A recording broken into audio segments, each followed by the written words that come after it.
Onde ela tá? Você tá nervoso, hein? Alguns momentos depois... Não me mata! Eu digo onde eu ia me encontrar com o Marmut! Olá, nerds de todo o multiverso, eu sou o Igor de Mello e pessoal, tudo que é bom um dia acaba, por enquanto, porque a terceira temporada já foi confirmada, mas a segunda temporada da série Reacher teve seu último episódio lançado no Prime Video. Eu vou te explicar no vídeo de hoje o final com detalhes e as pistas que foram deixadas para a história da terceira temporada, porque no desfecho eletrizante dessa segunda temporada, a unidade de investigações especiais precisa cumprir sua missão de uma vez por todas. O ponto de partida da segunda temporada da série foi a trágica morte de Calvin Franz, que é a abertura do primeiro episódio. Ele foi o ex-companheiro da equipe militar de Jack Reacher, e aí a sua morte desencadeou um mistério que se aprofundou com as perdas subsequentes de outros amigos dele, que é o Manuel Orozco e o Jorge Sanchez. E no meio disso tudo surge também as suspeitas perturbadoras envolvendo outro investigador da equipe, que era o Tony Swan, que estava sendo apontado como um possível responsável pelas mortes. E o caso inicialmente começou apenas com Reacher e a Negan investigando, só que ficou tão complexo que vieram outros membros da equipe, os excelentes David O'Donnell e a Carla Dixon. Além disso, também eles tiveram a colaboração da polícia de Nova York, representada pelo detetive Russo, que foi um personagem muito importante nessa temporada, que infelizmente foi morto alguns episódios atrás, mas o Reacher não deixou barato. Se tiver um embolismo depois de um atropelamento, ninguém vai suspeitar de nada. Presentinho do Gaetano Russo. E morreu. E aí o grande vilão dessa temporada foi o cuzão Langston, interpretado pelo grande Robert Patrick. E o plano dele é matar os investigadores e vender umas armas para os terroristas para pegar dinheiro e sumir no mundo. E aí no penúltimo episódio, que foi o 7, a Dixon e o Donnell foram sequestrados, levando o Jack e a Negan a bolar um plano para poder resgatá-los, pois o Langston quer matar todos eles. Então, como impedir isso? Para ganhar tempo, o Reacher faz o Langston acreditar que a Negan morreu, mas isso só ia ganhar apenas algumas horas, porque o Langston tem contatos com a polícia de Nova York e logo ia descobrir que isso é mentira. Mas felizmente foi o suficiente. O Reacher escolhe ser capturado voluntariamente, permitindo assim sua entrada nas instalações onde estavam a Dixon e o O'Donnell. E aí que temos o Reacher e o Langston se enfrentando, entre aspas, pela primeira vez. Da outra vez, o Langston correu como um cachorrinho assustado. Mas aqui, agora que ele tinha capturado o Reacher e amarrado ele, aí deu uma de machão. E ele não podia matar o Reacher ainda, porque ele era o único que sabia onde a Negan estava. E aí nesse momento a gente tem a resolução de um grande mistério, porque nessa segunda temporada, o vínculo da unidade de investigações especiais é colocado à prova quando o Swan se torna um suspeito por estar ligado à New Age Technology.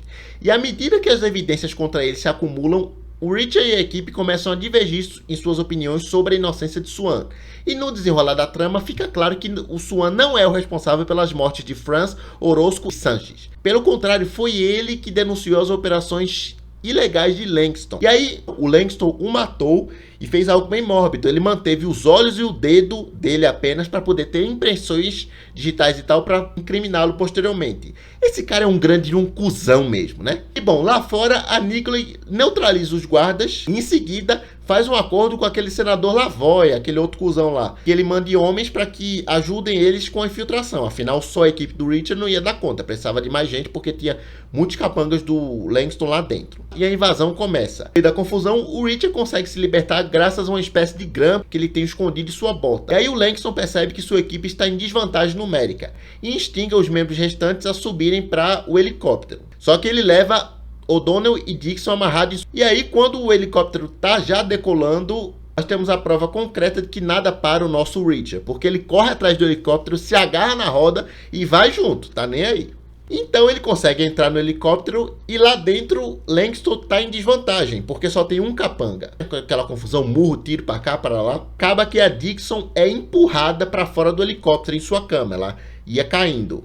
E aí o Reacher se joga atrás e consegue segurar a cama. Nesse momento o Langston e o capanga aproveitam, vão pra cima do Reacher e começam a bater nele. E aí o pobre se viu no mato sem cachorro, né? Porque ele de todo jeito ia acabar soltando ela sem querer, porque ele ou soltava ela para poder se proteger, ou então ele ia continuar segurando até o ponto de ele ser machucado e soltar e ela ia morrer do mesmo jeito. Só que ainda bem que a Dixon foi rápida e conseguiu se soltar e voltar para cima, e eles conseguem imobilizar o capanga. E aí que vem o melhor momento, porque o Richard finalmente põe as mãos no Langston, que obviamente, sem arma, sem nada, não seria nem páreo. Até mesmo se ele tivesse com a arma, não ia ser páreo. E aí, percebendo que seu destino está selado, ele arrega e começa a ficar desesperado. Não me mata!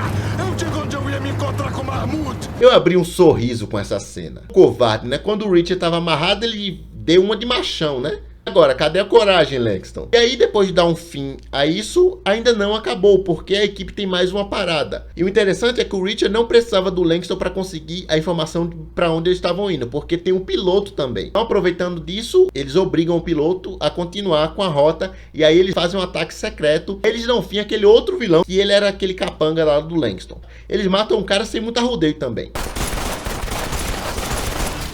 Lembra do acordo que o senador Lavoy fez com Richard? Pois bem, o desgraçado tinha a intenção de trair a equipe e matá-los também, porque eles sabiam muito, inclusive das podridão ali do senador. Mas já prevendo isso, o Richard falou com um contato que ele tinha na Segurança Nacional e aí ferrou o senador, prendendo seus capangas, e o Richard e sua equipe saíram livres. Depois dessa madrugada intensa, veio uma cena bem legal, que eles entrando em uma lanchonete lá, em um estado de dar dó, machucados, sujos, ensanguentados, e pedem um café preto, porque tava precisando. Engraçado que só a Nigley, que não sofreu nada, tava ilesa e pede como café da manhã um cereal para crianças e um milkshake. E lembrando que o Richard agora tinha 65 milhões, que era da questão da compra das armas e tal. E aí a equipe dá a Richard a tarefa de usar esse dinheiro pro bem, porque ele é o único ali que não liga para bens materiais. Ele mesmo diz que ele vive só com o que dá para carregar nos bolsos. Fora isso, já é coisa demais. Uma sequência de cenas do Richard ajudando os familiares e aliados dos investigadores especiais, incluindo as famílias enlutadas como a do detetive Russo e do Franz. E aí, para a própria equipe, o Richard abre uma empresa para Dixon, para ela não trabalhar mais para ninguém, faz uma poupança para os filhos do O'Donnell e ajuda o pai de Nigley, que é doente, e aí ele recebe atendimento médico vitalício 24 horas por dia. É aí que vem esse momento que mais mostra a natureza do Richard. Tipo, todos pensando que ele ia usar algo em seu benefício próprio. Só que ele diz que não, que a única coisa que ele precisa é de uma escova de dentes nova. E aí o grupo meio que faz uma reunião final ali, antes de se despedir. Eles posam para uma última foto, fazem um brinde aos amigos ausentes e se separam. E na manhã seguinte, o Richard acorda em um quarto de motel. E aí a Dixon aparece com um presente de despedidas. Uma escova de dentes. Ela também dá outro presentinho para ele, que esse até eu queria. Tá bom, eu não consegui me controlar. Eu sei. Mas, continuando, eu sei que vocês, assim como eu, queriam que o Richard e Dixon terminassem juntos.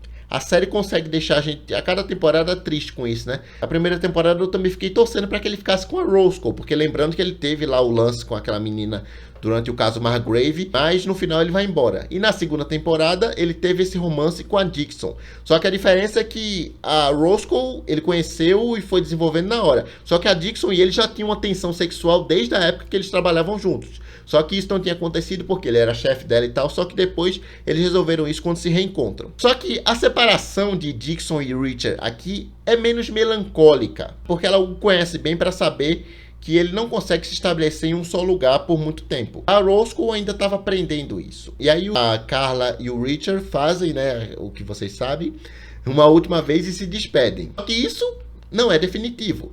Não quer dizer que eles não possam se reunir no futuro. Até porque eles têm química e têm sentimentos um pelo outro e vão manter contato. Ela até faz uma zoeira com ele que eu achei maravilhoso. Vem pra casa comigo. Quero que você conheça meus pais. Eu tô te zoando, pô. Depois disso, corta para Richard e Nigley em uma rodoviária de ônibus, onde ele revela o único investimento pessoal que fez com todo aquele dinheiro.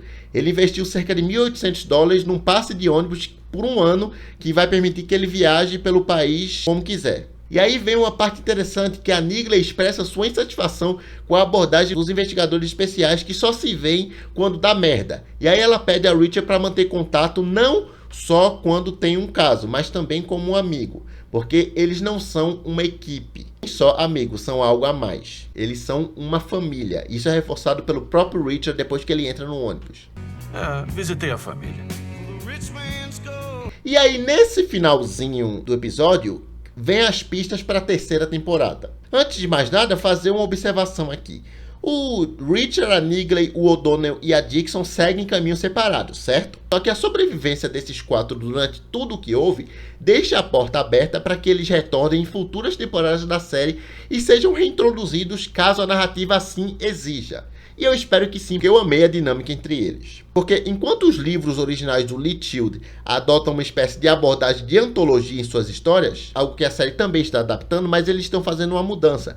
Porque a segunda temporada quebra uma das regras dos livros, porque eles trouxeram de volta o grande Oscar Phelan. Foi o personagem da primeira temporada do caso Margrave. Isso é uma ótima notícia, porque essa decisão estabelece um precedente para o retorno dos investigadores especiais em futuros episódios. Esse futuro da série Reacher já está sendo feito, porque o Alan Ritchson postou em suas redes sociais uma foto dele já gravando a terceira temporada. Foi semana passada, a segunda nem tinha terminado ainda.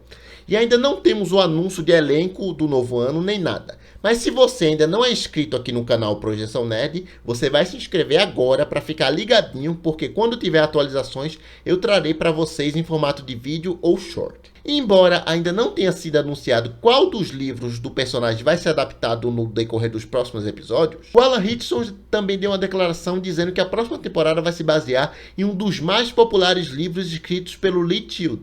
E além disso, destacou que a próxima aventura levará seu personagem para um novo mundo. E agora, com o encerramento da segunda temporada, já temos pistas que indicam para onde a narrativa vai seguir. Temos duas opções, que são os livros Alerta Final ou o livro 61 Horas. Em Alerta Final, que é um dos títulos mais populares de toda a série de livros de Jack Reacher, a história se inicia num lugar em comum, mostrando o Reacher em Key West, Flórida. E aí que vem a primeira pista, porque lembra que o Reacher pegou o dinheiro lá da New Age e distribuiu para as pessoas que tiveram vidas destruídas pelo projeto Little Wing? Então, uma dessas pessoas é a Milena, que trabalhou em um bar no início da temporada e que era próximo de Orozco e Sanchez. E nos últimos minutos do episódio, nós vemos Milena também recebeu o dinheiro, comprou um carrão e vai se mudar, segundo ela, para Key West. Então isso não está parecendo que foi de propósito. Isso já pode ter sido um breve aceno dos roteiristas indicando o que está por vir. E aí temos também o livro 61 Horas, que também é bastante querido entre os fãs do Reacher. E a história começa com um personagem viajando de ônibus pelo estado da Dakota do Sul. E aí o ônibus acaba batendo durante uma forte tempestade de neve e dá início a uma cadeia de eventos envolvendo um assassinato e a necessidade de proteger uma testemunha importante e tal. E a segunda temporada de Reacher se encerra justamente com ele entrando em um ônibus e comprando um passe que ele vai poder andar de ônibus à vontade durante um ano. Assim, ele não tem um destino definido, ele mesmo fala isso. Então possa ser que ele esteja de boa lá no ônibus e aí vai acontecer esse acidente e os eventos se desenrolem, ou ele sem querer vá para Key West. Não pode ser também outra coisa. Mas essas são as pistas que temos. Então, o futuro do Reacher é promissor. E sobre quando os novos episódios vão chegar, acredito eu, vai ser entre dezembro desse ano e janeiro do próximo ano. Porque o fato deles estarem filmando já é positivo. E uma coisa boa de Reacher é que eles não têm muitos efeitos especiais que fariam a pós-produção demorar meses. Eles usam CGI aqui e ali para as explosões, um prédio, coisa simples. Eles só gastam muito tempo filmando porque eles vão para várias locações diferentes. Mas como estamos no começo do ano e as filmagens já estão a todo vapor, acho que ainda nesse ano de 2024 nós vamos ter a terceira temporada da série, ou parte dela, como foi a segunda temporada, em que os episódios começaram a ser exibidos em dezembro e terminaram em janeiro. E logo logo já devemos ter novidades, já que a segunda temporada acabou e agora as atenções se voltam para a terceira. Mas e aí? O que vocês acharam da segunda temporada de Reacher? Quais foram os seus personagens preferidos ou não preferidos? Momentos que vocês mais gostaram? Contem aí nos comentários. E eu vou ficando por aqui. Até o próximo vídeo. Valeu!